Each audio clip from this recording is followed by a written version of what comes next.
Hello, welcome to ITS International's In Focus video series, which this edition is going to be on V2X. The US Federal Communications Commission, the FCC, recently granted a joint waiver for the deployment of cellular vehicle-to-everything technology on US roadways in the upper part of the 5.9 gigahertz band.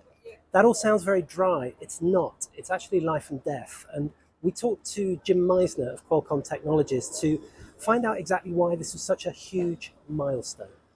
The significance of the FCC joint waiver request is that it's a joint waiver request to deploy. The key word is deploy. So finally, after years of wanting the regulatory headwinds to disappear, they have disappeared, and we can start deploying V2X for the safety benefit of all Americans. Now, around 40,000 people die each year on US roads. It's a public health crisis. Here's Jim Meisner again. The road safety implications of the FCC decision are profound, because imagine that the FCC decision came a year later. We would have 40,000 deaths that would occur over and above what's happening now.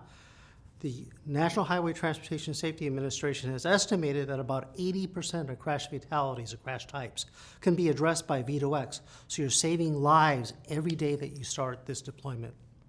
And when it comes to V2X deployment, what are the first practical steps? The very first practical next step is this coalition of the willing needs to get together into a national deployment plan.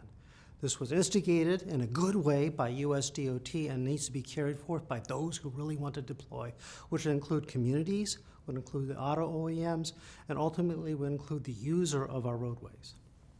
So we've got the first step, we've got the framework, but how do we take advantage of this decision?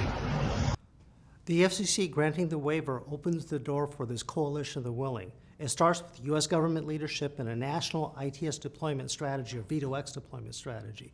Now, that ITS/V2X deployment strategy includes the public sector, it includes the automotive OEMs, and it includes passionate advocates who really want to see safety on the roads. Once we get together and start to deploy, start to think about how to deploy, think about how to extend this into a broad-scale implementation of V2X, the better off we are.